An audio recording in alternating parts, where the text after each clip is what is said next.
Hello, welcome to the Mom series, The Misunderstanding of Multiplicity. Sorry, I had to drink some water. Okay, so I thought I would share today a recipe that I made that I've made before out here on YouTube, but there's always little soup hacks that I do, and it's called Zuppa Toscana, and I guess it's really popular at places like, I guess it's really popular at the Olive Garden, and I've never been to the Olive Garden since 1995. So the last time I was at the Olive Garden, what I remember is all the salads you could eat, and there was soup, but it was their house soup was like a minestrone. So I don't remember I never had Zuppa Toscana, so I don't have anything to compare this to. But I wanted to share my version. I watched a bunch of videos. I've made it all different ways out here. The copycat one I've made from a lot of people, and everyone's trying to cut down the calories on it and make it figure friendly and heart friendly and all that. My problem, excuse me, is salt. I can't do too much salt or sodium, and I really don't do well. I just don't like a lot of grease. So here's my version, and I'll share. Very simple. Anybody can make this in a short amount of time. You can increase the recipe, scale it down, whatever. So here's my, and I'm sharing this because when I've served this at our potlucks and things like that I've gone to over the years, people have asked me if I ever worked at the Olive Garden because it tastes just like it. And I do not use the recipe that that a lot of people use. Now, if you're looking at this, you would think it's a cream soup. That's what it looks like. Consistency is cream. And it's dreamy. It's wonderful. But I have 2 tablespoons of 2% milk in there, and that's it. I have no extra oil in there at all, and I didn't have to skim it or drain it for any fat. A lot of people are using a large amount of chicken broth. I only have 2 cups of fat-free, 50% low sodium, collagen in, all natural, organic chicken broth in there. So here's what I did, a little different. I bought 3 links of turkey sausage, Italian turkey sausage. I preheated my oven to 350 degrees for 20 minutes. I lined a cookie sheet with parchment paper, and I put those sausages into the oven at 350 after 20 minutes of preheating for 30 minutes, and I turned them halfway. So every 15 minutes I turned them to the other side. Then I set them on the side of my burner with my heat on low. And to my parchment paper I added 2 hot Italian pork sausage links, whole, that I pierced in the casing. I dropped the temperature down to 300 and let them cook for half an hour, turning them every 15 minutes. Excuse me, my cat's yelling. 1 second. What, Dustin? Oh. He's fine. And he's just vocal bombing my video. Oy. Hang on 1 second. Stop that. Ooh. He's a kook. Okay, so then what I did was I set my sausage aside, and I washed and cleaned my hands and dried them, and I crumbled my sausage into a bowl and put that in the oven. I mean, I crumbled it by hand, like I didn't want it to be really, turkey sausage can get really soft and crumbly and mushy. So I wanted it still in chunks. So this is about the size of my little turkey balls by doing it by hand. Your hands are your best tool if they're clean and dry. So pop that back in the oven and kept it at 175 just to make sure my meat's good. It stayed internally 165. Outside didn't get too cooked. And then that's that.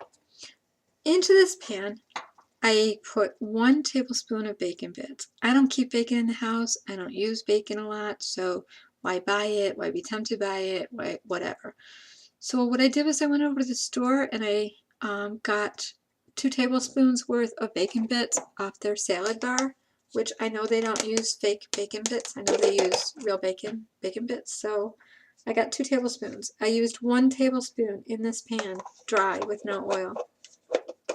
I cooked that low and slow on simmer.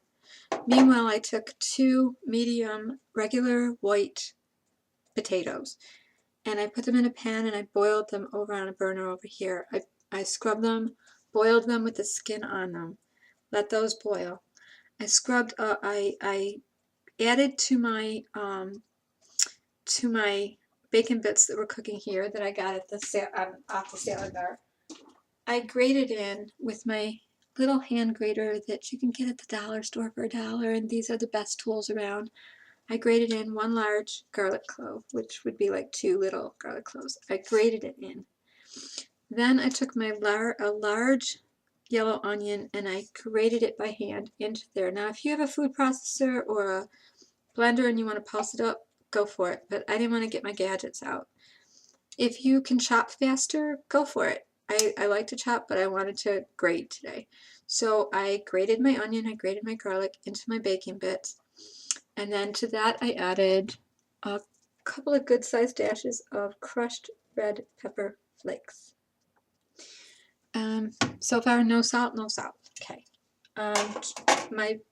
My sausage that I crumbled and put in the oven to stay on 175, I then wrapped in paper toweling, and I just made sure there was no grease on it at all. It was totally dry and I couldn't dab any more grease off of it. I popped it into my grated minced up garlics, onion, bacon bits.